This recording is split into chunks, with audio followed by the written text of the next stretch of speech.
Buongiorno a tutti voi telespettatori, ben ritrovati all'edizione giornaliera di Focus TG. Sono le 12 in punto, siamo in diretta e lo saremo fino alle 13:30. Un'ora e mezza per raccontarvi quello che è successo, quello che sta succedendo in Veneto, nel nostro territorio.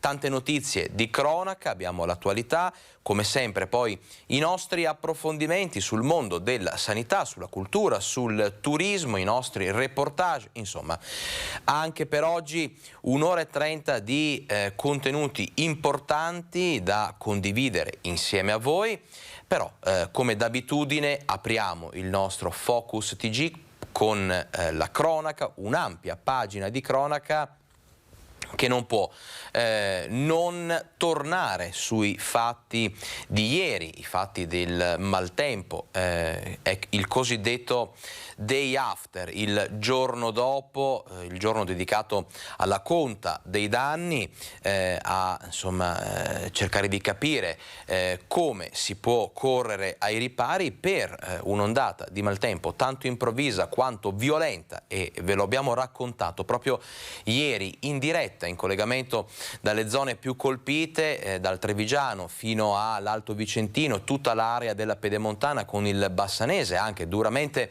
investito da questa tempesta, da queste forti grandinate, da questa ondata di maltempo che ha messo in ginocchio l'agricoltura e non solo. Però allora facciamo ordine, come vi abbiamo detto anche ieri, una delle zone più colpite è stata la zona di Asolo. Ci spostiamo proprio lì con il nostro primo servizio a cura di Christian Arboit.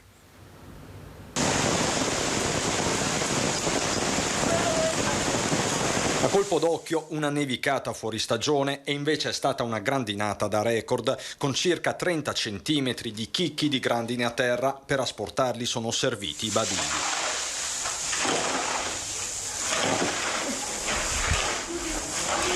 Una notte bianca, l'espressione usata anche via social da Mauro Migliorini, sindaco di Asolo, territorio epicentro del maltempo che ha sferzato la Marca, in particolare nella sua fascia pedemontana. Nella città dai 100 orizzonti per ora ha dominato uno scenario surreale. Lavori di messa in sicurezza e ripristino sono andati avanti per tutta la notte e la giornata di oggi. Decine di uomini e mezzi impegnati, vigili del fuoco, protezione civile, operai comunali. Stamattina abbiamo dovuto spalare il ghiaccio rimasto sulla strada, circa 6 furgoni del comune, oltre ovviamente a pulire tutte le strade di accesso al centro che erano piene di foglie, rami, rametti. Dopo la paura e l'emergenza, il fronte più doloroso è quello della conta dei danni in agricoltura. Soprattutto in alcune località il raccolto è stato azzerato, non solo prosecco ma anche ciliegie e asparagi. Ci sono stati tantissimi danni alle coltivazioni nel territorio tra Pagnano e Casella, in particolare per i vigneti. Adesso i danni ancora non so esattamente, non mi è stato riferito, ma mi dicevano che la zona di Pagnano probabilmente hanno perso la cultura completamente. Vento forte, pioggia battente, temporali e grandinate a macchia di leopardo anche molto intense si sono registrate da Montebelluna, con danni alla palestra della scuola media di Biadene, a Meduna, Gorgo al Monticano, San Polo di Piave, a Giavera, vissuti attimi di paura. Violentissimo il nubifragio che si è abbattuto sul Montello.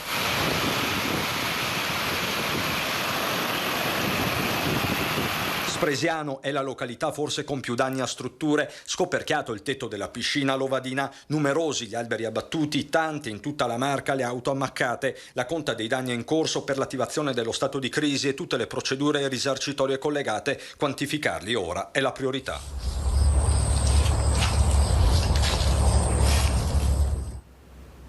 E rimaniamo nel Trevigiano, siamo nella Marca, perché Spresiano è il comune dove il maltempo si è abbattuto con più violenza, il tetto delle piscine comunali è stato scoperchiato, un albero è caduto su un'auto e insomma la conta dei danni è notevole.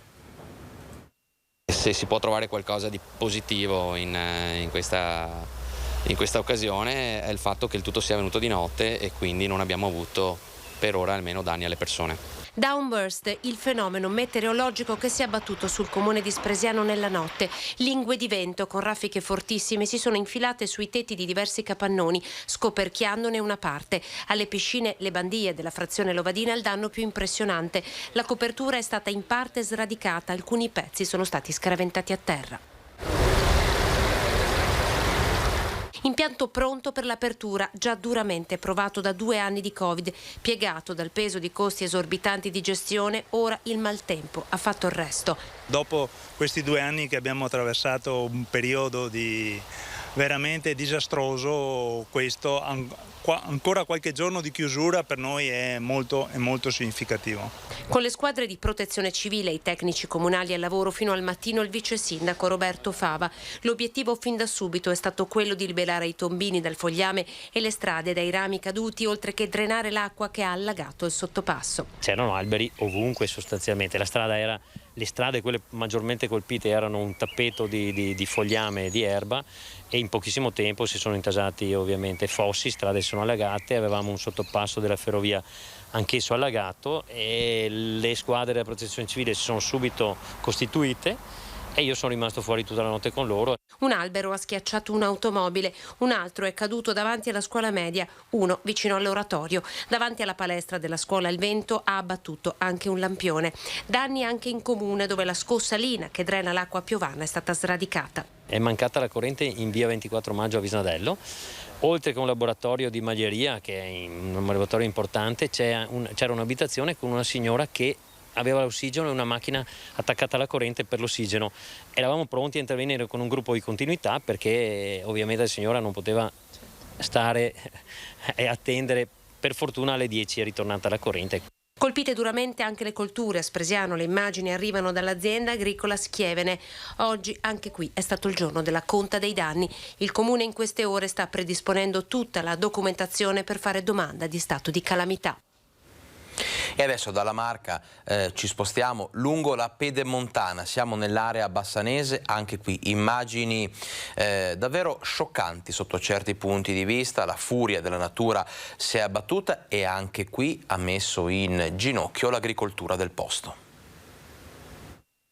Una bufera di vento, pioggia violentissima, ma soprattutto grandine, tanta grandine. Uno scenario apocalittico in tutto il territorio della Pedemontana del Grappa. Una notte bianca, così ribattezzata la nottata di ieri, nell'Asolano.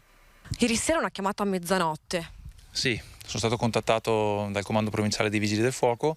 Mi segnalavano che in centro storico c'erano 30 cm di ghiaccio dovuti alla forte grandinata. Ho subito allertato la squadra dei volontari di protezione civile di Asolo, i quali sono venuti in centro storico e mi hanno subito riferito che c'erano i residenti, i commercianti che stavano spalando il ghiaccio per far transitare le auto in via Browning, la via principale di accesso al centro. Più di 30 cm di ghiaccio, una coltre bianca in tutto il centro storico di Asolo. Stamattina abbiamo dovuto spalare il ghiaccio rimasto sulla strada, circa 6 furgoni del comune. E questa mattina la conta dei danni, frantumati i vetri delle finestre della nuova sede dei servizi sociali che al momento ospita diversi rifugiati dall'Ucraina. Ma i danni più importanti, al momento irriparabili, arrivano dall'agricoltura, in particolare dai vigneti. Tantissimi danni alle coltivazioni nel territorio tra Pagnano e Casella, in particolare per i vigneti. Dicevano che la zona di Pagnano probabilmente hanno perso la cultura completamente. Danni all'agricoltura di portata drammatica anche nella zona di Romano di Ezzellino. I danni maggiori li ha subiti il mondo dell'agricoltura e qui alle mie spalle ad esempio vedete un campo di mais che è totalmente abbattuto e probabilmente non è più recuperabile. Ci sono persone che hanno investito questa primavera decine di migliaia di euro per la piantumazione, per i trattamenti, ma anche chi ha vigneti qui in comune di Romano questa mattina si è svegliato con i vitigni quasi totalmente spogli di foglie e di frutta. Prima l'allarme siccità, ora l'emergenza maltempo, una situazione tragica quella del settore agricolo che mai come oggi ha bisogno di aiuti. Gli enti superiori, in questo caso la Regione, attivi lo stato di emergenza non solo qui nel nostro comune ma in tutta la fascia pedemontana che è stata duramente battuta.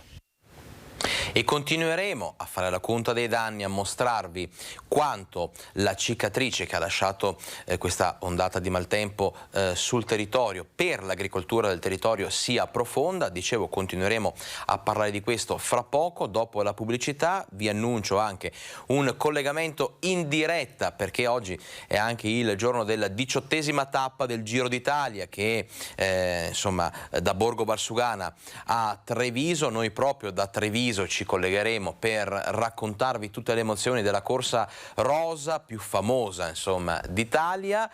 Tutto questo fra poco, dopo 2 minuti di pubblicità.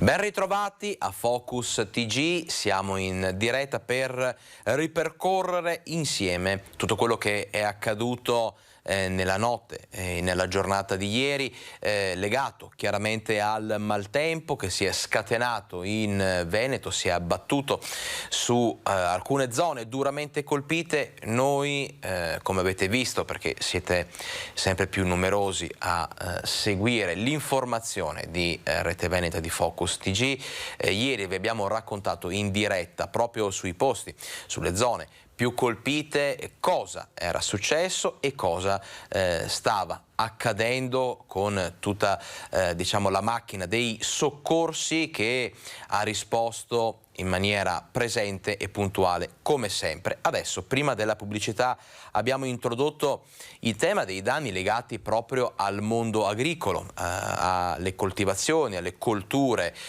del nostro territorio, duramente colpite da questa tremenda grandinata che si è abbattuta sul Veneto. Noi adesso ci spostiamo a Giavera del Montello, dove gli agricoltori hanno perso i loro raccolti, danni ingenti anche, soprattutto per chi insomma coltivava kiwi, piante compromesse addirittura anche per l'anno prossimo. Ho trovato tutta la parete staccata, rovesciata nel pavimento, tutte a pezzi, i vetri sparsi dappertutto. Intanto tanta paura e non sono cose che si possono descrivere. La vetrata che si stacca dalla parete della lunga terrazzata in realtà è solo l'ultimo dei pensieri della famiglia Breitenberger, che questa mattina si è svegliata con l'intero raccolto, 9 ettari di campi, distrutto dalla grandine. I kiwi erano in piena fioritura, le piante ferite non solo nel frutto ma anche nella parte legnosa, compromesso anche il raccolto del prossimo anno. Eravamo tutto a posto, oggi si doveva aprire le reti perché era in fine fioritura. Si riescono a salvare? No, si sono rotti anche i tralci del prossimo anno. I danni potrebbero salire fino a 50.000 euro. Alla Kiwini le reti ancora non erano stese, come invece nell'azienda vicina da Ilamonato. Le reti hanno fatto effetto vela, tirando completamente giù tutto l'impianto che era pronto con gli spaghi per la piantumazione di nuove piante in sostituzione di quelle morte a causa del marciume delle radici. Tra gli agricoltori della frazione di Cosignana oggi il telefono squilla incessantemente. Alla conta dei danni si aggiunge la rabbia di una categoria a cui la natura non sta dando tregua, tra gelate, batteriosi e cimice asiatica. Mi ha fatto anche a me collassare un po' l'impianto, non danni così, però è tutto da rimettere mano. E poi ho fatto un impianto di kiwi rosso che è fatto completamente sotto una serra, quindi un nylon, e ha completamente bucato il telo. Da dove riparti adesso?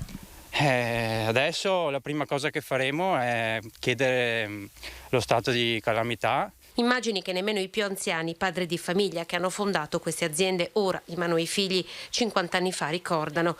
Nella vicina azienda agricola di Villorba, nonno Andrea, tutte le colture hanno subito danni.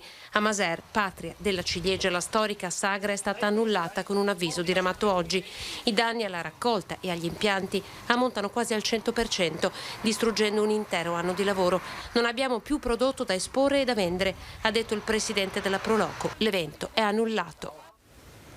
E Coldiretti, insomma, intercettata ai nostri microfoni, il presidente di Coldiretti a Romano De Zellino ha parlato di una situazione irrecuperabile, danni che segnano profondamente quella che è, insomma, la stagione produttiva in corso. Ci parla di questo e di altro la nostra collega Sharon Di Carlo. È una tempesta perfetta, nel senso che è arrivata in un momento in cui ci sono in campo praticamente tutte le colture ancora. Ci sono ancora le autunno-vernine che sono ormai pronte alla raccolta e di conseguenza sono state martoriate le spighe e il grano è andato. C'è il mais che è alla sua prima fase vegetativa, è stato martoriato, di conseguenza ha poca possibilità di fare frutto come si dovrebbe. Stesso destino anche per viti e frutteti, alberi completamente martoriati, danni irrecuperabili sia all'ambiente ma soprattutto all'economia dell'intero settore agricolo. L'agricoltura è sempre stata abituata a rialzarsi. Il problema è che non è semplice, e non è semplice soprattutto perché oltre al maltempo si aggiunge una situazione di mercato e politico-sociale impossibile. Si vede che qui l'unica cosa possibile da fare, bisogna andare lento, macinarlo, arare, concimare di nuovo, fresare, praticamente rifare tutte le lavorazioni e riseminare. Una macchina, quella dall'agricoltura, che non può fermarsi a nessun costo. Lei ha appena detto l'agricoltura come farà a rialzarsi. L'agricoltura, bene o male, si è sempre rialzata, ma ci ha lasciato sul campo parecchi morti. Maltempo anche ad Arzignano, dove si è scatenata la grandine.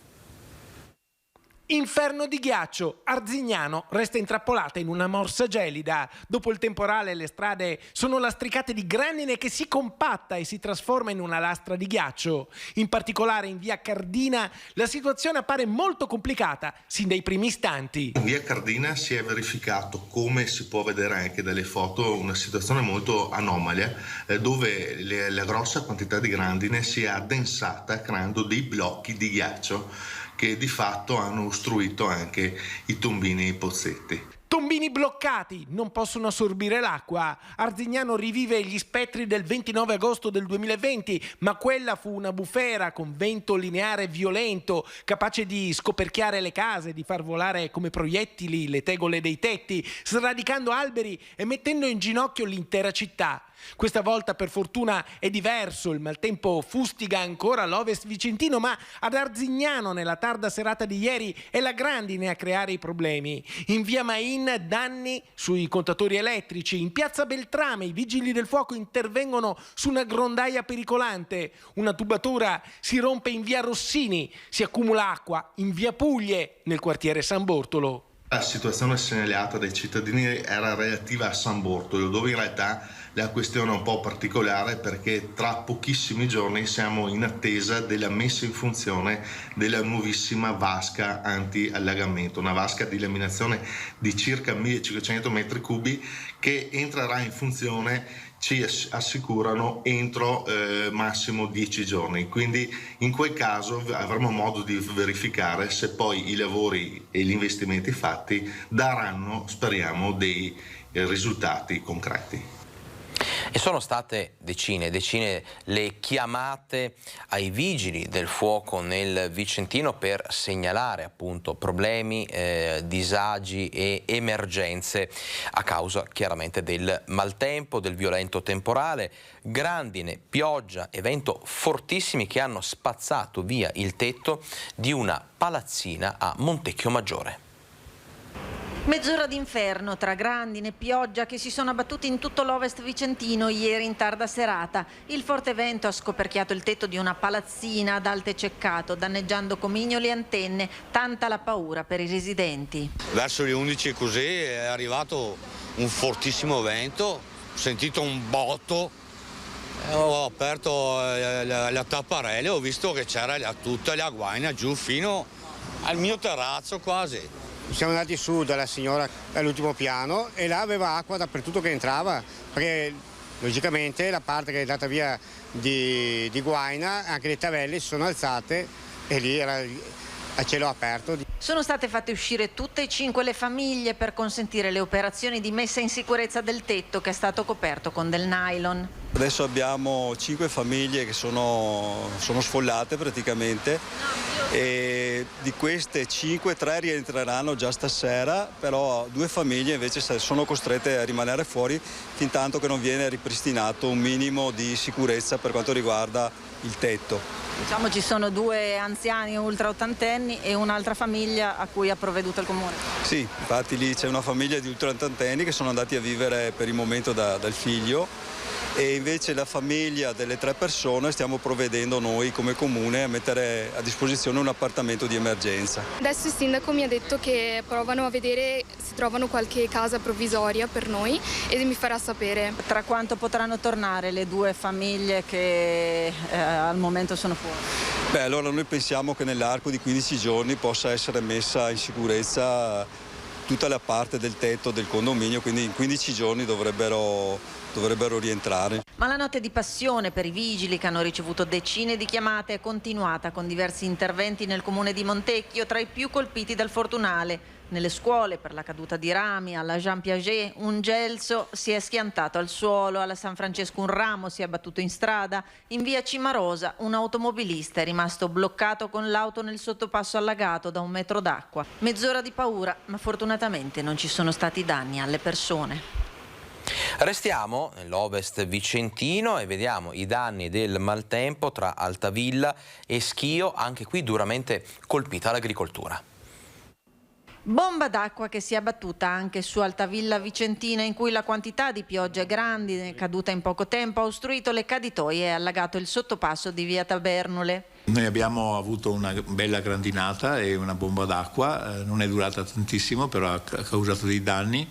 Abbiamo avuto situazioni private con dei danni, c'è stato segnalato all'Acqua Park. Abbiamo un sottopasso che si è allagato, nonostante fra l'altro fosse appena stata fatta la manutenzione, e è attivato anche un sistema di telerilevazione del funzionamento, però purtroppo non ha funzionato. Adesso vedremo le cause. Abbiamo anche avuto un allagamento in una scuola primaria, che solo nel seminterrato è entrata un po' d'acqua. Adesso si tratta, acqua non c'è più, si tratta di pulire e quindi di ripristinare la funzionalità completa della scuola. Ovest vicentino che ha fatto i conti anche con il vento, diversi gli interventi per rimuovere i rami caduti, e la grandine come a Schio che ha creato degli ingorghi nel deflusso dell'acqua. Alcuni tombini sono stati divelti per la pressione. Anche l'agricoltura è stata messa a dura prova da questa ondata di maltempo, già in sofferenza per i mesi di siccità, con danni segnalati a Vigneti in zona Ghisa di Montecchio Maggiore e ad Arzignano in zona San Zeno. E adesso 2 minuti di pubblicità, rientriamo con tante altre notizie di cronaca, l'attualità, poi dobbiamo spostarci a Treviso per la 18ª tappa del Giro d'Italia. Insomma, tutto questo fra poco a Focus TG.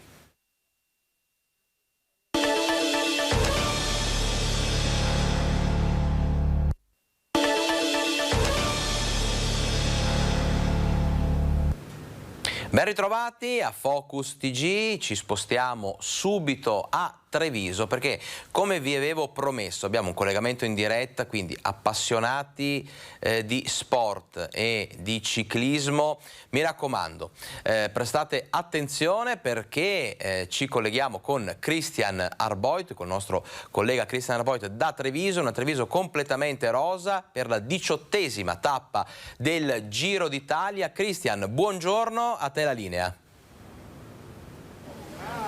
Buongiorno Alex, buongiorno a te e a tutti i telespettatori di Rete Veneta. Mi trovo qui a Porta San Tommaso con Mattia Pizzaia per raccontare questa giornata di sport ed emozioni. Grande sport e grandi emozioni che confluiranno qui nel capoluogo della Marca. Fra poco la carovana rosa partirà da Borgo Valsugana in Trentino, poi scenderà verso la provincia di Vicenza, un brevissimo tratto ma significativo, molto significativo, sulle scale di Primolano, Milano, la prima asperità di giornata, poi Fastro, Arsier, Serena del Grappa, Feltre, poi si scende verso il Basso Feltrino, Quero, Ponte di Fener, dal Ponte di Fener poi la tappa si fa trevigiana con Valdobbiade, Neguia e di lì Susegana, i colli del Prosecco fino appunto all'arrivo a Treviso. Mi sono dimenticato un passaggio fondamentale, il muro di Cadel Poggio, altro tratto iconico come le scale di Primolano con la sua pendenza che arriva, pensa Alex, fino al 19%. Una tappa importantissima perché qui si può fare la storia di questo giro numero 105 testa a testa fra l'equadoregno Caravaz e l'australiano Hindley, 3 secondi li separano. Male tutto sommato gli italiani, Nibali, lo squalo solo quinto a 5 minuti e 48 dalla maglia rosa, però è tutto in gioco. Prima ne parlavamo con il grande scalatore che sicuramente tu conosci da grande sportivo, Stefano Garzelli. Insomma, una giornata importante per tanti motivi, non solo sportivi, ma proprio perché veramente si riparte al di là di ogni retorica. È una Treviso bellissima quella che si sta in qualche modo formando in questi minuti, in queste ore, sta salendo l'emozione rosa e qui con me c'è il sindaco, il padrone di casa Mario Conte. Sindaco, si parte per davvero stavolta? Sì, ci siamo, è arrivato il grande giorno con l'arrivo del Giro d'Italia qui a Treviso, una tappa tra l'altro importante perché si deciderà le sorti di questo giro. Noi ci siamo fatti trovare pronti con una città meravigliosa, con una comunità festante, qualche polemichetta legata alla chiusura delle scuole, però la risposta più bella l'hanno dato proprio i ragazzi delle scuole che hanno tappezzato le loro scuole con degli striscioni molto affettuosi nei confronti del Giro e dei ciclisti. Quindi auguro davvero a tutti buona festa, un ringraziamento anche a voi che siete qui a lavorare e a portare le emozioni di queste grandi manifestazioni nelle case dei nostri trevigiani. Ricordo che da ormai una settimana i riflettori mondiali del mondo dello sport sono accesi su Treviso e oggi arriveranno anche tante troupe mondiali che parleranno certamente di ciclismo, certamente di sport, ma parleranno anche della nostra città e lo faranno in modo sicuramente positivo. Tra l'altro i primi effetti già si vedono, Alex, perché ci sono tanti turisti, tanti visitatori e gli alberghi sono sold out. Sì, gli alberghi sono pieni ormai da qualche settimana, in particolare in questi giorni.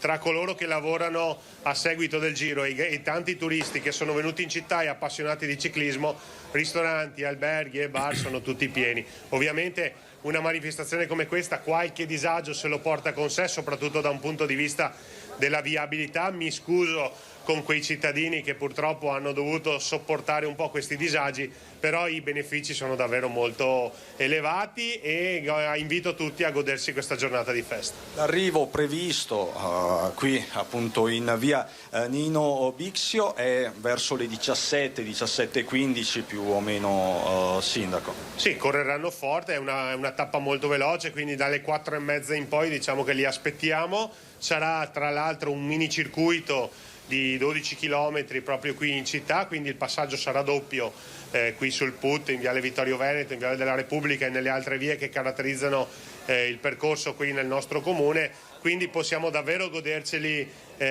molto quest'anno i corridori e il passaggio del Giro. Ecco, la risposta della città per il momento mi sembra ottima, vedo tanti palloncini, tanti striscioni, negozi addobbati, bar. Tanti bambini e questo mi fa davvero tanto piacere. Abbiamo distribuito migliaia di palloncini, ancora continuano a chiedercelo, ho visto tanti striscioni.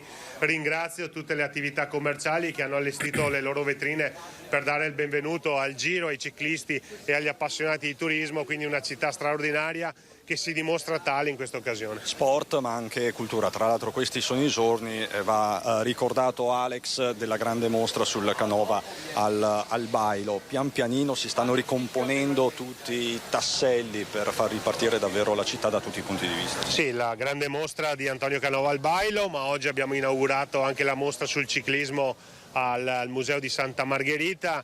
A settembre comincerà un'altra grande mostra, oggi c'è la tappa del Giro d'Italia, a giugno arriverà una grande manifestazione sul rugby con un torneo internazionale, quindi insomma una città che punta allo sport, che punta al turismo, che punta all'enogastronomia, che punta però a un turismo di qualità, e questo sinceramente ci fa molto piacere. Ovviamente turismo di qualità è attirato da manifestazioni di qualità, e le manifestazioni che stiamo proponendo sono davvero di livello internazionale. Dobbiamo essere tutti contenti e orgogliosi di rappresentare questa città e questa comunità. Sindaco, grazie mille, Grazie ci rivedremo altre volte oggi nel corso della giornata. Grazie, buon lavoro al sindaco Mario Conte. E qui con me c'è anche il presidente dell'Unione Ciclisti Trevigiana, Ettore Barzi. È una grande giornata per i ciclisti trevigiani e non solo. Sicuramente è una giornata per tutto il ciclismo, ma per noi come Unione Ciclisti Trevigiani è il massimo, perché avere proprio il traguardo a 50 metri dalla sede storica di Porta Santomaro, questo naturalmente ci rallegra e ci fa veramente onore. Credo che la giornata di oggi rimarrà nella storia per la Trevigiani, ai quali io ho l'onore di rappresentarla assieme a tutto il consiglio direttivo. Speriamo che tutto funzioni alla perfezione come sempre, e speriamo che vinca magari qualche nostro vicino di casa. Quindi l'auspicio è questo, diciamo, tra Caravaz e Hindley, un pronostico?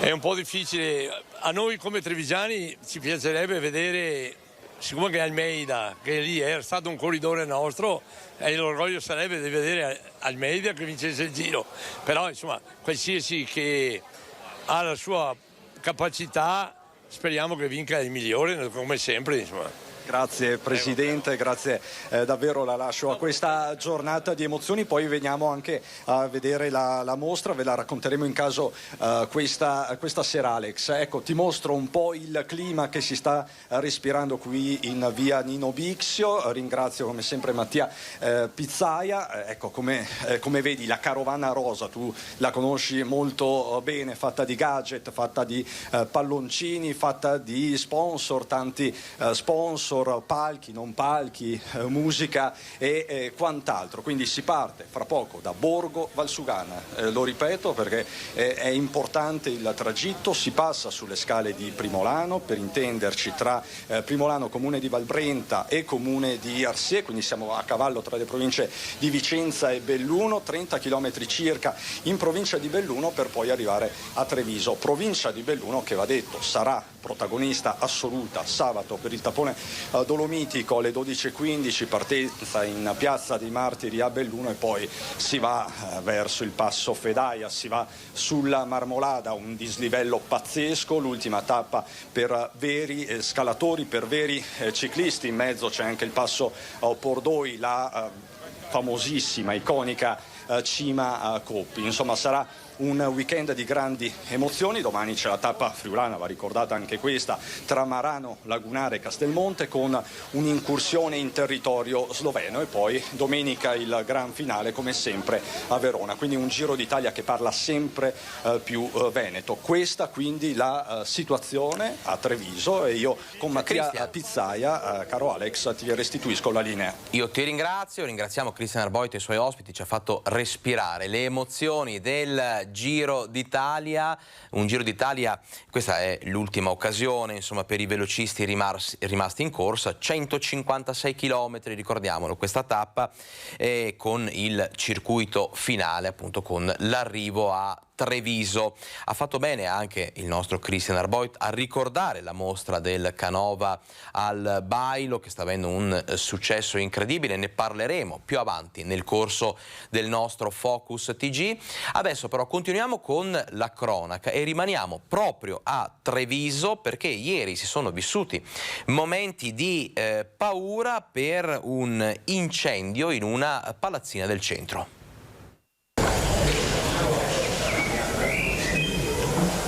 Sono le 6 del mattino quando in piazzetta San Parisio arriva un uomo già conosciuto alle forze dell'ordine. In mano ha una bottiglia, sembra disorientato. Ad un tratto raggiunge l'ingresso di questa palazzina, getta il liquido infiammabile, gli dà fuoco. Scusa, fuoco qua. Se entri a prendere queste tende cominciano ad essere problemi seri. A parlare è Fabio Tambarotto, titolare della nota osteria Muscoli. L'ingresso che ha preso fuoco è quello dell'abitazione dove vive il fratello. Questo signore barcollante si è messo qua nell'angolino e non si sa perché, non si sa per come, con una bottiglia d'acqua ha dato fuoco alla contenitore degli ombrelli, solo che le fiamme sono divampate immediatamente. Le fiamme sono divampate subito. Se raggiungeva punti un po' più infiammabili poteva essere pericoloso per l'intero condominio. A fermare l'uomo sono stati i commercianti del mercato della piazzetta che sono subito intervenuti, hanno bloccato l'uomo e spento le fiamme. Sul posto sono intervenuti poi i sanitari del SUEM 118 che hanno portato l'uomo in ospedale e la polizia. Sono stati momenti di paura, ci racconta. Quello è il fatto che ti svegli alle 6 di mattina e hai l'ingresso che va a fuoco.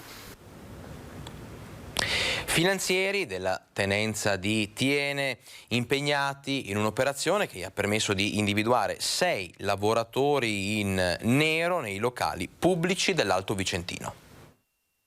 Scoperti dai finanzieri di Thiene 6 lavoratori irregolari impiegati in 3 bar, una tabaccheria, una birreria, tutte attività dell'Alto Vicentino, tra Thiene, Zugliano, Breganze e Sandrigo.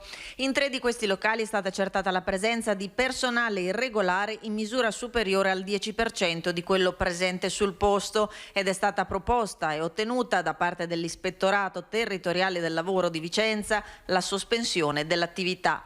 I successivi accertamenti hanno permesso anche di appurare il pagamento degli emolumenti ai dipendenti non regolarmente assunti senza l'utilizzo di metodi tracciabili in relazione a 41 mensilità. In base alle irregolarità riscontrate sono state elevate ai legali rappresentanti delle imprese controllate sanzioni amministrative pari a circa 70.000 euro. E adesso ci spostiamo a Montecchio Maggiore, dove il sindaco ha indicato al questore quali sono le zone in cui ci sono maggiori problemi di degrado e puntualmente sono scattati i controlli delle forze dell'ordine.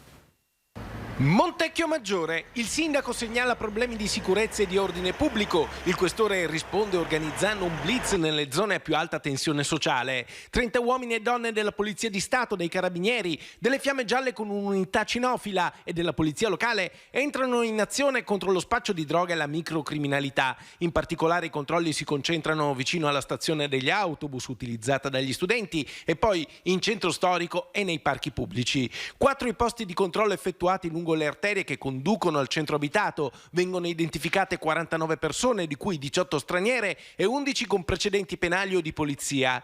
Verifiche anche in 2 locali e su 573 veicoli. Al termine delle operazioni il questore ha firmato 2 fogli di via obbligatori da Montecchio Maggiore per un periodo di 3 anni nei confronti di 2 personaggi gravati da precedenti e senza titolo per restare nel territorio di Montecchio e poi 3 avvisi orali e 5 ordini di allontanamento dall'Italia nei confronti di 2 nigeriani, un togolese e un ghanese.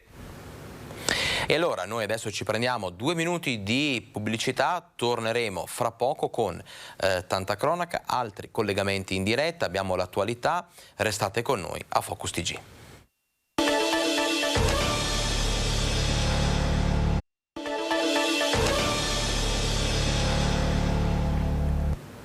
Sono quasi le 12:45, ben ritrovati in diretta con Focus TG. Noi abbiamo ancora tante notizie di cronaca da mostrarvi, da raccontarvi, però come sapete il nostro Focus TG è ricco anche di collegamenti in diretta, live, sui luoghi dove ci sono storie, vicende, notizie da raccontare. Adesso ci spostiamo infatti a Cismon del Grappa, dove è stata ritrovata una bomba da 1000 libbre risalente alla Seconda Guerra Mondiale, una bomba, questo ordigno è stato rinvenuto. Ci racconta tutto da Cismon del Grappa, in collegamento con noi la nostra collega Monica Smiderle, che dovrebbe essere appunto in linea con noi.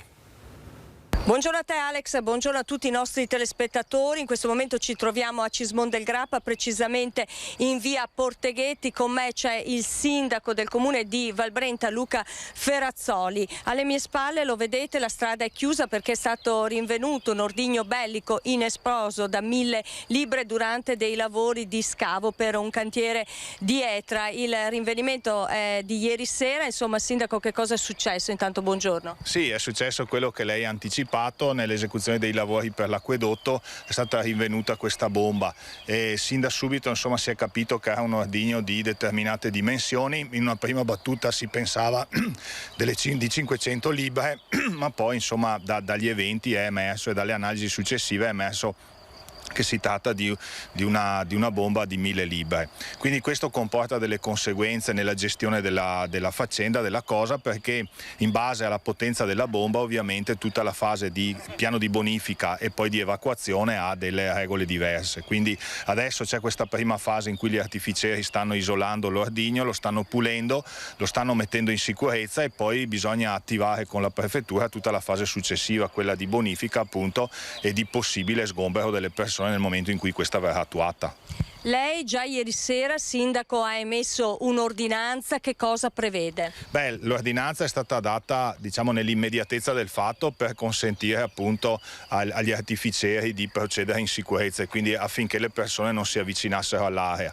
Adesso il passo successivo, una volta che avremo la relazione sulla tipologia della bomba e sulle modalità in cui dovrà essere messa in sicurezza la popolazione, ci sarà l'ulteriore fase di pianificazione, insomma, dell'intervento di asportazione. Si tratta, dicevamo, di un ordigno bellico, 1000 libre, probabilmente sganciato nel 1944. Sì, probabilmente sì, questa zona è stata oggetto di un pesante bombardamento nel 1944 con alcune bombe che hanno ucciso una cinquantina di persone in questa zona, che in questa zona erano accampate, quindi è molto probabile che si tratti di un ordigno anglo-americano delle dimensioni che abbiamo detto. Senta sindaco, vediamo che nell'immediatezza della bomba, insomma nelle vicinanze della bomba ci sono delle case, ci sono delle persone che abitano in questi edifici. Per loro che cosa prevede? Beh, allora diciamo che finché c'è l'intervento di pulizia il rischio dovrebbe essere inesistente, però vista la vicinanza, insomma, che è del tutto evidente, al di là di adottare provvedimenti, già nella giornata di ieri sera, insomma, abbiamo attivato dei colloqui con le persone incentivandole ad allontanarsi almeno durante questi interventi cosiddetti di pulizia, in modo che siano preservate e sia, diciamo, eliminato ogni potenziale rischio. Però insomma, visto la dimensione della bomba e vista la vicinanza delle case, loro stessi insomma hanno capito che forse era meglio anche in queste fasi allontanarsi nei momenti opportuni, insomma. E poi insomma c'è la vicinanza anche della ferrovia e della strada statale 47, quindi la presenza di questa bomba non ci lascia poi così sicuri. No, assolutamente, perché ci sono dei punti assolutamente sensibili che lei ha ben citato e poi c'è tutto anche il tema dei sottoservizi e quindi dobbiamo fare in modo, insomma, che non ci sia nessuna situazione di pericolo, soprattutto rispetto alle cose che ha citato lei, ai punti di viabilità che sono strategici in un territorio come il nostro, perché vorrebbe, insomma, se ci fosse, al di là che ovviamente è auspicabile che nulla succeda, però qualsiasi interferenza con queste due linee creerebbe disagi profondi in una zona importante del nord-est. Ci sarà sicuramente un bomba day, non sappiamo ancora quando però, perché gli artificieri stanno lavorando anche in questo momento e poi sarà la prefettura che organizzerà tutte le operazioni. Sì, anche perché nell'organizzazione delle operazioni bisogna avere la massima disponibilità di tutte le informazioni possibili, quindi distanze, infrastrutture presenti, cioè va organizzato anche un lavoro che tenga conto di tutti gli elementi di pericolosità. Un conto è mettere in sicurezza la bomba sul posto in cui si trova, un conto poi ragionare nel momento in cui questa deve essere spostata e quindi bisogna tenere conto di tutti quegli elementi che possono costituire interferenza in modo di pianificare tutto al meglio. Rientriamo in studio, intanto ringraziamo la nostra collega Monica Smiderle per il suo lavoro, la lasciamo a Cismon del Grappa per raccogliere altre informazioni che poi approfondiremo nella nostra edizione serale dedicata proprio a questa notizia e a tante altre nel TG di Bassano e successivamente poi per altre notizie di altra area geografica nel TG di Vicenza, sempre su Rete Veneta. Dicevamo grazie a Monica Smiderle per il suo collegamento da Cismon del Grappa. Adesso continuiamo con la cronaca, in un certo qual modo continuiamo a parlare di sicurezza perché insomma abbiamo visto come insomma la sicurezza sia importante in un episodio come quello insomma del rinvenimento di un ordigno esplosivo così vicino alle case, sicurezza che è altrettanto importante nei luoghi di lavoro. E allora adesso nel prossimo servizio parliamo di una vasta operazione dei carabinieri proprio nei luoghi di lavoro, sotto la lente i cantieri della Marca, dove sono state riscontrate diverse irregolarità. 2 operai in nero e ben 9 irregolari tra i 68 identificati mentre stavano lavorando, ben 6 le attività d'impresa sospese sulle 22 controllate, con pesanti sanzioni per oltre 130.000 euro, e questo è il bilancio dei controlli svolti nei giorni scorsi nei cantieri edili della Marca dal Nucleo Ispettorato del Lavoro di Treviso e dai militari delle compagnie di Treviso, Castelfranco, Montebelluna, Conegliano e Vittorio Veneto. Per i sindacati si tratta di un fenomeno diffuso più di quanto emerga dai dati ufficiali. Spesso quando arriva la segnalazione, ora che si arrivi e si verifica, può essere anche che il fenomeno non ci sia più nel territorio. Insomma, lo abbiamo visto in meccanismi dell'agricoltura quando che succede appunto la campagna della vendemmia, lo abbiamo visto nei cantieri dell'edilizia, lo vediamo anche in alcune aziende che sono strutturate. Spesso e volentieri quando arriva lo Spisa sembra che sia tutto a posto, insomma. Quindi la segnalazione che può essere benissimo fatta anche alla nostra sede.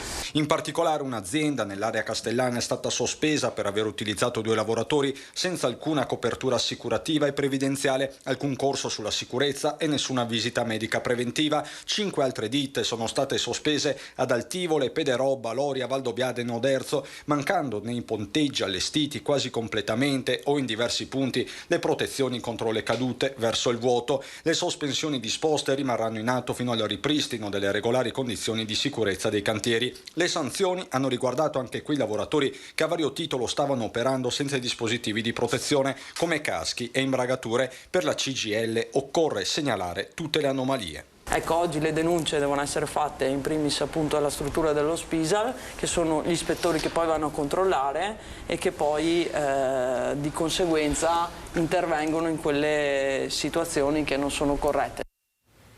Continuiamo a parlare di sicurezza sui luoghi di lavoro e torniamo a parlare della tragedia che si è verificata, lo ricorderete, nel porto di Venezia, Porto Marghera, dove ha perso la vita un operaio. Ebbene, è necessaria insomma una maggiore cultura della sicurezza dai lavoratori ai datori, lo ha dichiarato il presidente degli agenti marittimi del Veneto, che chiede appunto risposte forti e immediate.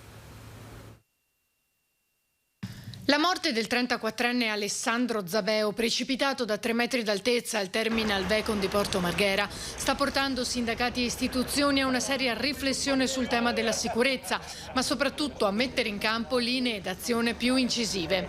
Dopo il blocco ieri di lavoratori e sindacati al porto, oggi è stato indetto uno sciopero nazionale di 2 ore a ogni fine turno o prestazione di lavoro, col suono delle sirene alle ore 12. Finora il porto di Marghera, rispetto a molti altri d'Italia, ha registrato un record. L'ultimo incidente mortale infatti risale a 14 anni fa. Ma deve essere anche un processo culturale, ha evidenziato il presidente degli agenti marittimi del Veneto nell'esprimere le proprie condoglianze alla famiglia di Zabeo. Gli investimenti e l'ottica, soprattutto io dico culturale, deve essere sempre l'argomento pregnante dei nostri pensieri, delle nostre azioni di tutti i giorni, e per questo so che da tanto tempo che vengono fatti investimenti, so che l'autorità portuale, il presidente Di Blasio, ha riconfermato che la strada è questa da percorrere, lo davamo per scontato e sarà sempre questa, cioè quella di fare investimenti, ma soprattutto secondo me deve essere fatto un investimento in tempo da dedicare all'istruzione e a incrementare la cultura della sicurezza. Punti discussi anche insieme al vice ministro delle infrastrutture e mobilità sostenibili Teresa Bellanova oggi a Venezia per un tavolo in autorità portuale, e che saranno affrontati anche domani, quando nel pomeriggio il presidente del porto Fulvio Lino Di Blasio incontrerà i rappresentanti sindacali. E dobbiamo cercare di far sì che entri nel modus vivendi quotidiano il concetto di sicurezza. Aggressioni e rapine, è stato arrestato uno dei capi di una baby gang che ha seminato il panico. Ci spostiamo nel Trevigiano. Guarda la felpa che ho rubato, mi sono anche preso una collanina. Si era vantato così con un suo amico mandandogli tanto di videomessaggio. È finito in manetta un 19enne residente nel Trevigiano. Sarebbe lui il complice che lo scorso 3 ottobre aggredì con violenza 4 giovanissimi nei pressi della discoteca Casa di Caccia. Ad agire i 2 capetti di una baby gang formata da 8-10 individui. Abbiamo motivo di ritenere che si tratti di un sodalizio composto da più persone, però i 2 soggetti sui quali convergono le nostre indagini sono decisamente i principali responsabili del gruppo. I 2 aggredirono e picchiarono 2 ragazzi di 17 e 18 anni, uno fu colpito alla testa, l'altro spinto contro una ringhiera, ed ancora nel mirino dei malviventi un 15enne a cui era stato strappato un orecchino con brillantino ed un altro giovane a cui era stata rubata una collanina. Violenti e senza scrupoli, in mano un coltello. Coltello che è stato puntato all'addome dei malcapitati sia nell'occasione delle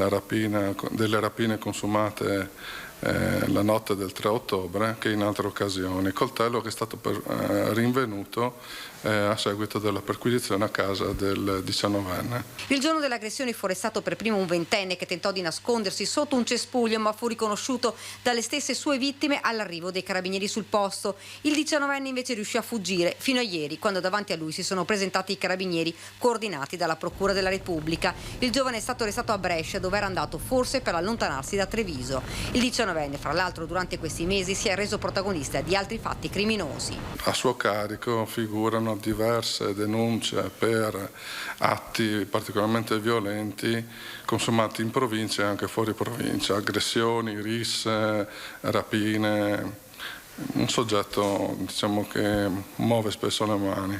Si è chiuso il cerco di questa aggressione che aveva terrorizzato i giovanissimi avventori del locale. E adesso un giovane acrobata, siamo a Jesolo, che è caduto a terra durante un'esercitazione del suo spettacolo, un infortunio sul lavoro che ha destato subito preoccupazione. Stava facendo le prove per uno spettacolo acrobatico al Caribe Bay di Jesolo quando un ragazzo di 26 anni è caduto a terra. Il giovane, di nazionalità colombiana, dipendente di un'agenzia specializzata in spettacoli da circo, stava eseguendo un esercizio con un'altalena che prevede un balzo di alcuni metri nel vuoto. Ma per motivi ancora da chiarire, il salto non è andato a buon fine e l'acrobata è finito a terra. Immediato l'intervento dei colleghi che erano lì e che hanno chiamato il 118, intervenuto con l'elisoccorso che ha portato all'ospedale di Mestre il 26enne. Sembra comunque che sia rimasto lucido e cosciente e non sarebbe in pericolo di vita. Da quanto è emerso, il ragazzo è un acrobata professionista. Il parco acquatico è chiuso al pubblico in attesa dell'apertura che sarà a fine mese. E adesso, ancora cronaca, arrestati 2 stalker, uno a Spinea, l'altro a Martellago, nel giro di poche ore, 2 stalker che perseguitavano da tempo le ex fidanzate. Già condannato a 10 mesi per lo stesso reato nei confronti dell'ex fidanzata, beneficiando anche della sospensione della pena per proseguire con un percorso terapeutico di recupero, un 40enne di Spinea è stato arrestato dai carabinieri e ora si trova ai domiciliari per aver continuato a perseguitare la donna. Aveva ricominciato a inviarle messaggi ossessivi, presentandosi anche nella sua abitazione e infastidendo tutta la famiglia. Ma non è tutto. A distanza di poche ore i carabinieri di Martellago hanno arrestato un altro uomo per lo stesso reato. Anche in questo caso la storia di persecuzioni aveva portato inizialmente all'applicazione urgente della misura di allontanamento da casa della fidanzata, con divieto di avvicinamento ai luoghi da lei frequentati. Ma dopo questo primo esito di metà aprile, innumerevoli sono state le segnalazioni raccolte dai militari per violazione delle prescrizioni, che hanno dunque portato all'arresto. E adesso andiamo a Padova, dove è stato arrestato un invalido 60enne padovano che spacciava droga insieme a un complice tunisino. In casa aveva 45 flaconi di metadone, qualche grammo di hashish e delle dosi di cocaina ed eroina e materiale per il confezionamento. Prova che poteva offrire qualsiasi tipo di sostanza stupefacente ai suoi clienti. Un 60enne invalido padovano residente in zona Portello, in città, insieme al suo complice, un 39enne tunisino, aveva messo in piedi un florido giro di spaccio. I carabinieri intervenuti nel suo appartamento hanno trovato durante la perquisizione anche 2.000 euro in contanti. I due sono stati arrestati per detenzione di droga ai fini di spaccio. Durante la perquisizione, oltre ai flaconi di metadone, all'hashish, alla cocaina e all'eroina, nella stanza di un 45enne tunisino che vive con il 60enne invalido e si occupa di lui, è stata trovata un'altra dose di eroina e quindi è stato segnalato alla prefettura come assuntore. Il 60enne invalido è finito agli arresti domiciliari, mentre il 39enne tunisino è stato portato in carcere a Vicenza. E adesso la vicenda di un 15enne vittima di violenza sessuale a Vicenza. La polizia ha arrestato il presunto aggressore. L'allarme viene lanciato alle 9 di sera, suona il telefono del 113, c'è un 15enne vicentino che racconta di aver subito violenza sessuale da parte di uno straniero. Il ragazzino non demorde e dopo l'accaduto segue l'aggressore e lo blocca in corso Santi Felice Fortunato. Sul posto si precipita una pantera delle volanti, gli agenti della Polizia di Stato intercettano il 15enne che indica un 25enne africano del Burkina Faso. Il minore è in evidente stato di shock, spiega molto velocemente l'accaduto. Secondo la sua ricostruzione, alle 8:15 di sera si trovava in corso Santi Felice Fortunato e stava guardando il cellulare vicino alla rotatoria di un supermercato quando inaspettatamente si è sentito palpeggiare il sedere dallo straniero che avrebbe tentato di toccarlo anche nelle zone intime rivolgendogli frasi irriguardose. Riferito l'accaduto, il ragazzino, raggiunto da un genitore, si è presentato in questura e ha querelato il 25enne africano che è stato arrestato. Avvisato, il pubblico ministero ha disposto che lo straniero venga trattenuto e associato alla casa circondariale di Vicenza a disposizione dell'autorità giudiziaria. E adesso ci fermiamo per un piccolo break pubblicitario, rientriamo fra pochissimo perché saremo in diretta fino alle 13:30, abbiamo ancora tante cose di cui parlare e di cui insomma andare ad approfondire insieme. A fra poco.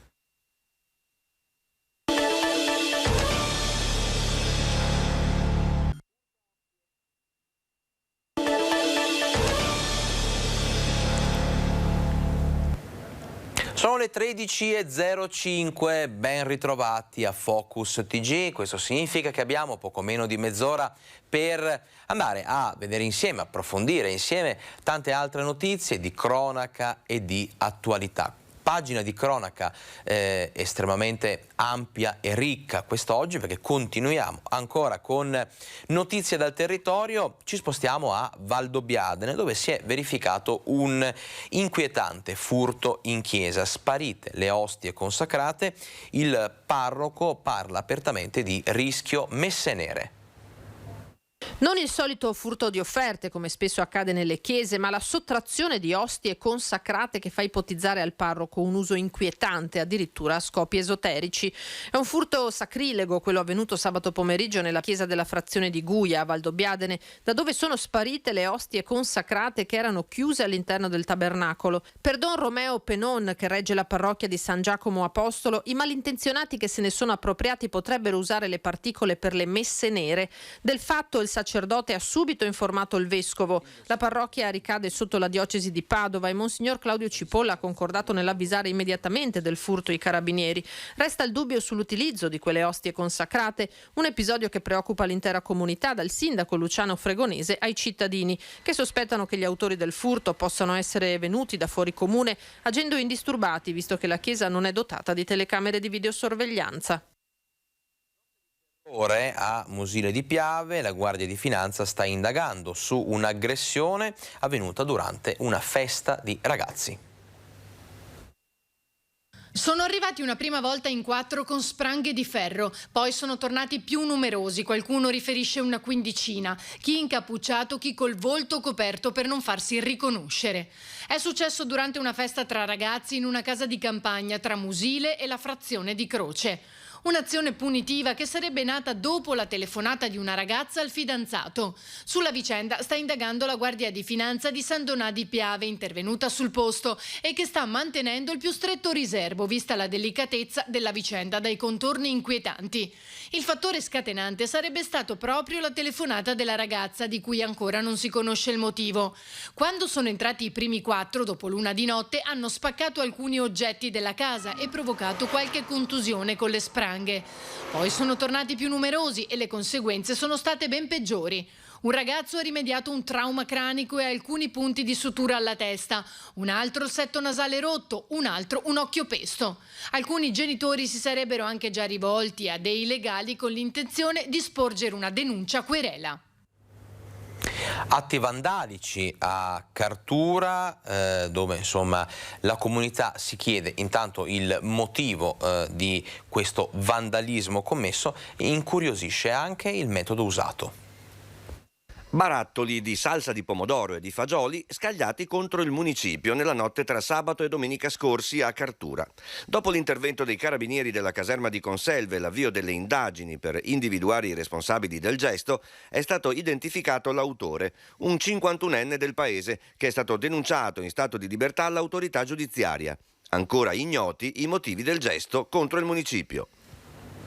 Episodio surreale, quello accaduto in una pasticceria di Padova, dove un turista straniero ha pensato di urinare nella sala da tè. Ecco il video.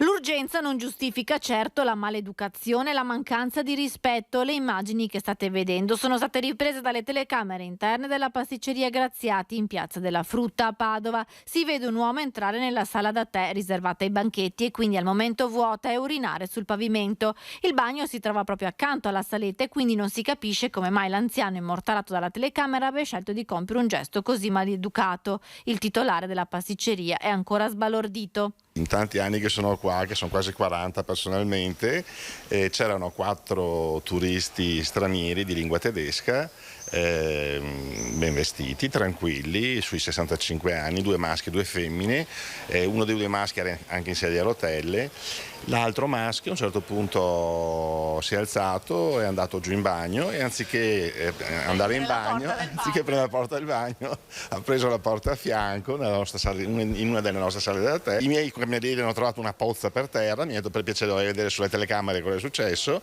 e incredibilmente abbiamo visto questo signore che si è preso i pantaloni e ha fatto la pipì per terra in mezzo alla saletta da tè. Il signor Graziati lo ha cercato dappertutto. Sono andato in comune, che c'era il vigile all'entrata, ho chiesto se avesse visto questa persona, gli ho raccontato quello che era successo, gli ho lasciato il mio numero di telefono casomai lo rivedesse perché volevo denunciarlo. La stessa cosa ho fatto alla Cappella degli Scrovegni, al Museo degli Eremitani, ho lasciato la foto e ho lasciato il mio numero di telefono, ho raccontato quello che è successo, tutti quanti non ci volevano credere e dicendo per piacere se lo vedete chiamatemi. Il gruppo ha pagato in contanti, quindi non si possono rintracciare. L'appello è così rivolto agli altri baristi del centro. Se li vedete chiamatemi al numero della pasticceria Graziati. Spende 5 euro per un gratta e vinci, pensate, si porta a casa 2 milioni di euro. È successo a Torri di Quartesolo, dove un cittadino adesso potrà dire di fare il turista per sempre. Gratta e vince una nuova vita, roba da impazzire di gioia, illusione, speranza di 10 italiani su 10. Ma il biglietto da 2 milioni di euro, rarissimo, ricercatissimo, è nascosto in Veneto, a Torri di Quartesolo, nell'Interland di Vicenza. Se siete di quelle parti, se girate in quella zona, se lavorate lì accanto, allora sappiate che avete avuto una grandissima, splendida occasione. Bastava entrare nell'edicola cartolibreria della centralissima via Roma e chiedere un gratta e vinci. Sì, certo, a saperlo, perché di solito si gratta e perde. Ma c'è un lui che nessuno conosce, che invece è entrato in edicola domenica e con 5 euro si è comprato il biglietto vincente. Non lo sapeva, ma lo ha fatto e quando ha grattato è rimasto lì con la faccia un po' così di quelli che hanno vinto. Incredulo, solo incredulità. Incredulo, sì, perché che a certi colpi di scena non si è mica abituati. A quel punto i casi sono due: o urli oppure resti lì in silenzio, e in questo caso infatti non ha detto niente, non ha esultato, non ha detto niente. Così racconta Vilma Bonora, la titolare dell'edicola, che si è vista arrivare l'inconsapevole vincitore domenica mattina, magari dopo essere stato ammessa nella chiesa di fronte. Non credo proprio. Ok, non sarà stato ammessa. Questo è l'unico indizio che ci lascia intendere con la sua risata la titolare dell'edicola. E allora proviamo a tracciare l'identikit del vincitore. In paese si dice sia un uomo di mezza età, di Torri di Quartesolo, un cittadino. Ma vuoi vedere che è il primo cittadino? Una delle caratteristiche di chi vince è che di solito nega tutto. Lei nega, sindaco? Assolutamente. Quindi è lei a questo punto. magari fossi io. Non è lui, dice Diego Marchioro, che ha il municipio proprio accanto all'edicola dove è stato venduto il biglietto vincente. Ovviamente oggi a Torri di Quartesolo non si fa altro che parlare di questo, di chi ha vinto 300.000 euro subito, 20.000 euro al mese per 20 anni, per poi ritirare gli ultimi 100.000 euro. Tutti vogliono sapere chi sia il vincitore misterioso. Se ne parla ovunque, al bar, dal parrucchiere. E io al bar stamattina non ci sono ancora andato, dal parrucchiere ci vado nel pomeriggio e vediamo. I capelli sono lunghi, Sì, esatto. Non so chi sono, ma sono molto felice per loro. Penso e spero che ne facciano buon uso. Potrebbero spartirli con chi ha di bisogno, quello sì. Ma mi va spesso a comprare i giornali, ma la fortuna arriva dopo che a voi. Eh già, la fortuna va dove vuole. Lo sa bene questa signora che guarda sconsolata la vetrina dell'edicola. Lei sì che ha sfiorato l'impresa. Io ho comprato il biglietto prima di questo. E quello dopo ha vinto. Ovviamente inutile chiederle come si sente. Male, che potevo farmi ricca. Cosa devo fare? Ammassarmi, no? Adesso ne compro un altro.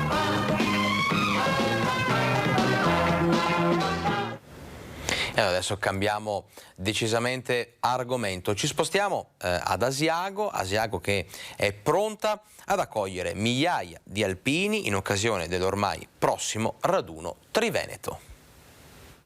Manca un mese e mezzo al raduno del terzo raggruppamento degli alpini in programma ad Asiago dall'8 al 10 luglio prossimi.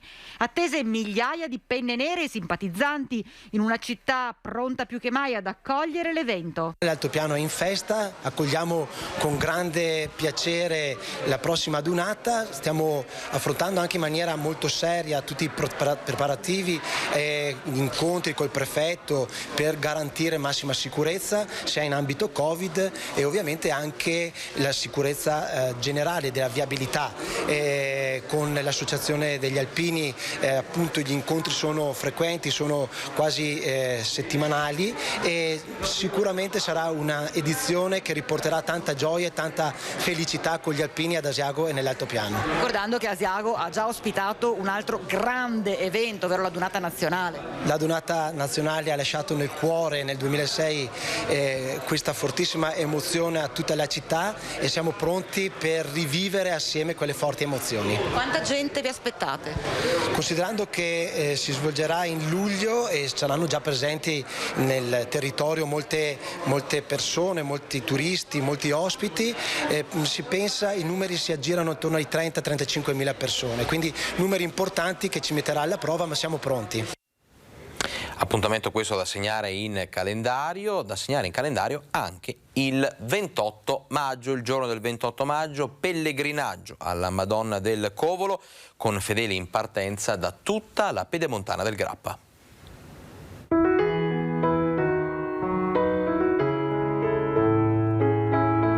Secondo la tradizione, verso la metà del XII secolo, in questo luogo la Madonna apparve ad una pastorella sordomuta che per portare un messaggio di pace alla popolazione riacquistò per miracolo la parola. Per onorare la Madonnina del Covolo venne costruita subito una cappella, poi canova e resse il tempio, ancora oggi luogo di culto e di preghiera.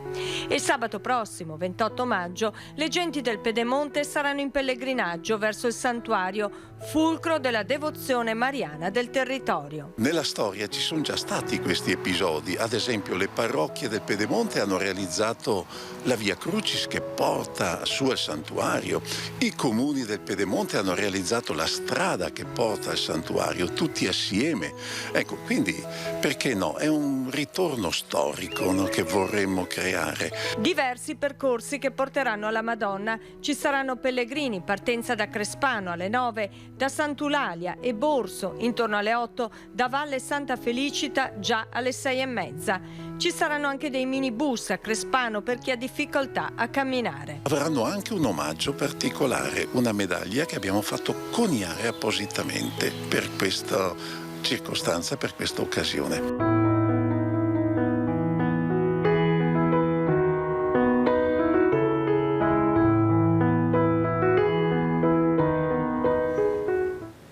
E abbiamo parlato poco fa, vi abbiamo anche fatto vedere il video di un turista che ha urinato all'interno di una sala da tè di un bar pasticceria a Padova. Torniamo in zona, torniamo proprio a Padova per parlare di baristi in difficoltà. Adesso vi proponiamo la storia di un altro barista alla ricerca di personale, ma da oltre un mese non riesce a trovare nessun dipendente. Siamo proprio a pochi passi dal Santo, in un locale, in un bar pasticceria. Vi abbiamo inquadrato non a caso questo cartello perché, pensate, è affisso da diverse settimane, anzi da più di un mese. Questo perché più volte vi abbiamo raccontato della difficoltà di trovare personale da parte degli esercizi pubblici, ma anche di tante altre attività, e questo è esemplificativo perché siamo in un bar a pochi passi dalla Basilica del Santo, quindi con tanta richiesta di lavoro, perché insomma è sempre molto affollato, e il titolare ci ha detto che è davvero in difficoltà nella ricerca di personale e infatti sta facendo tutto da solo. Quanto è difficile trovare personale?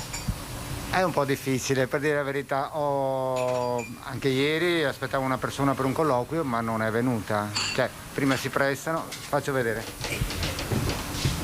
Questi sono tutti i curriculum di persone che mi portano, io chiamo ma non arriva nessuno. Diciamo che adesso siamo su un periodo un po' particolare perché c'è tanta richiesta dal momento che è esploso il turismo, tutto su un colpo, c'è bisogno di personale e probabilmente c'è anche tanta offerta. Io la giustifico così la cosa. La paga è quella normale, diciamo, di un lavoratore apprendista naturalmente. E saprei dare proprio una giustificazione, non lo so. Il reddito di cittadinanza secondo lei ha influito sulla... Qui andiamo un po' sulla politica che io non conosco, sono fuori da questa cosa, però sì, io sento che molti mi dicono preferiscono di non prendersi determinate responsabilità dal momento che comunque vivono lo stesso. E adesso la storia di Matteo Toso, beer sommelier campione d'Italia. Vediamo. Un diploma a Monaco di Baviera nel 2015, 3 partecipazioni ai campionati italiani di beer sommelier fino alla conquista del podio nel 2022 a Sant'Arcangelo di Romagna.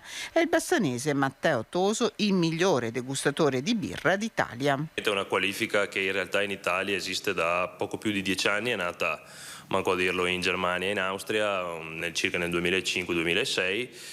Diciamo che è una qualifica molto simile a quella del vino perché riguarda tutto quello che è l'aspetto sia conoscitivo ma soprattutto poi divulgativo della cultura birraia in questo caso. In Romagna la sede italiana dell'Accademia che conta 300 beer sommelier, 3 le prove a eliminazione del concorso con degustazione alla cieca di 10 birre nella fase eliminatoria, una vittoria che Matteo Toso vuole condividere. Anche se è un trofeo individuale, sono certo che l'allenamento di gruppo, il confronto e il fatto di poter avere qualcuno che ti supporta anche durante le sessioni proprio di allenamento, di degustazione alla cieca, mi abbia dato e ci abbia dato un vantaggio enorme, tant'è che tra i primi 10 in Italia siamo in 3, appunto colleghi, quindi che parteciperemo tra l'altro tutti ai prossimi mondiali di Beer Sommelier di Monaco di Baviera, in programma l'11 di settembre. La sfida più difficile è la semifinale, racconta Matteo Toso, che spiega come la cultura della birra sia cresciuta grazie ai birrifici artigianali del territorio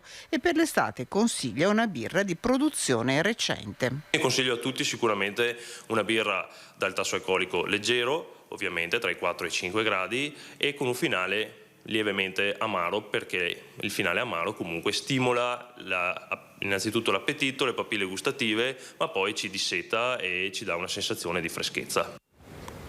Cambiamo argomento, parliamo adesso di emergenza cinghiali. La provincia di Padova al lavoro con i tavoli tecnici per coordinare azioni di contrasto sui colli.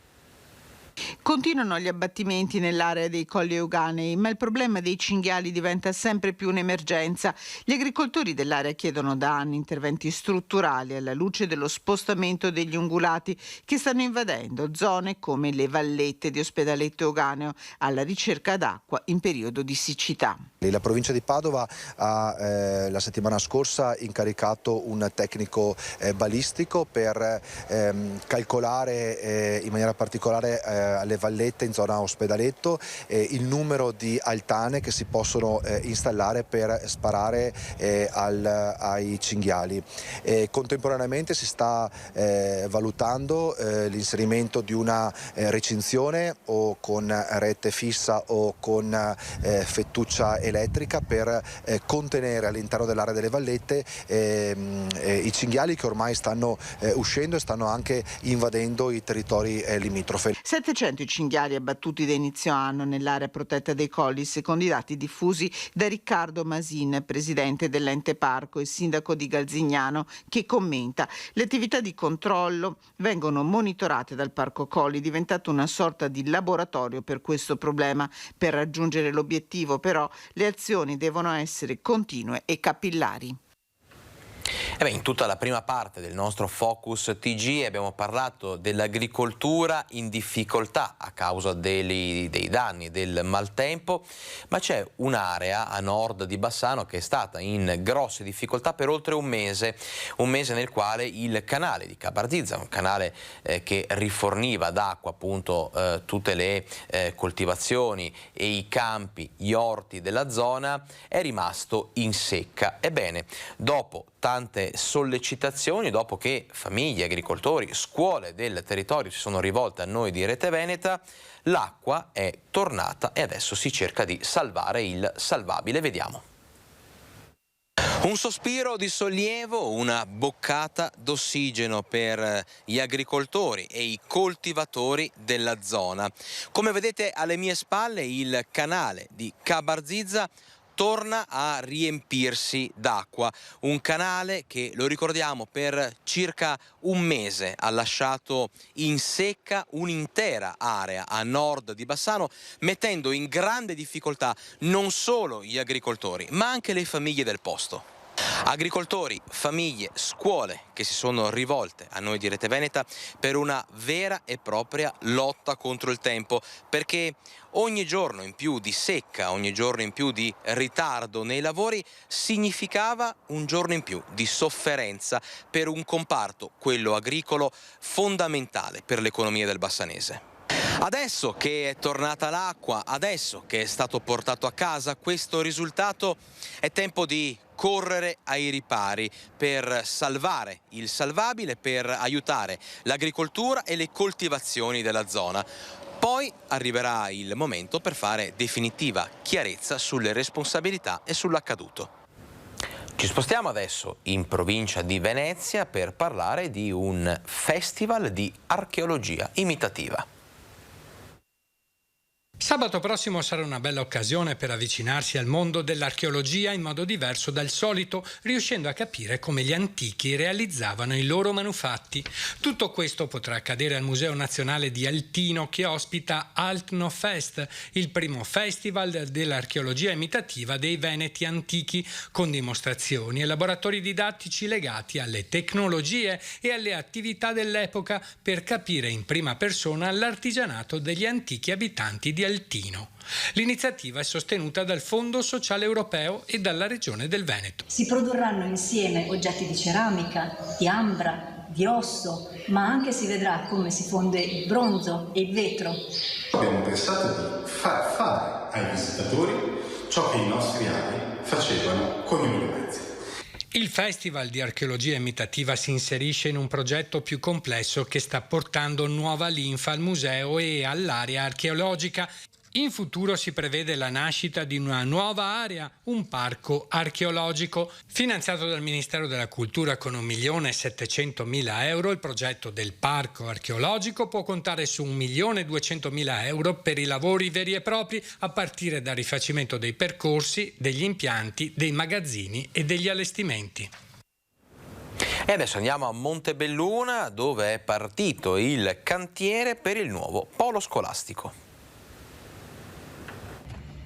A dare il via alla costruzione dell'istituto scolastico che sorge sugli storici spazi del liceo Levi, la provincia, ma la collaborazione di comune e mondo della scuola è stata fondamentale. Questa sinergia ci permette di essere qui oggi ad inaugurare questo cantiere straordinario, peraltro, che sarà la fucina della cultura delle generazioni di domani, perché l'amministratore non deve pensare solamente ad amministrare il quotidiano, ma deve anche gettare le basi per un futuro migliore per le future generazioni. Finalmente andiamo a risolvere annosi problemi che si trascinavano nel polo scolastico di Montebelluna e lo facciamo con un intervento tecnologicamente avanzato, con un costo, un investimento di circa 10.500.000 euro, che consentirà a 840 ragazzi di sfruttare appieno le nuove 28 aule, i 10 laboratori più i 3 di moda, in spazi ampi, confortevoli e sicuri. L'edificio, strutturato in 2 porzioni di altezze diverse, dista a poche centinaia di metri dalle stazioni di treni e bus e dal centro cittadino. 28 le aule da 60 metri quadrati, a sancire simbolicamente la posa della prima pietra di una struttura in realtà ecocompatibile al 100%, lo svelamento di un blocco di legno X-Lam, materiale con cui è costruita la scuola. Su di esso il messaggio degli studenti di oggi ai loro coetanei di domani, che usufruiranno del complesso in un futuro prossimo, visto che la fine dei lavori è programmata per il 2023.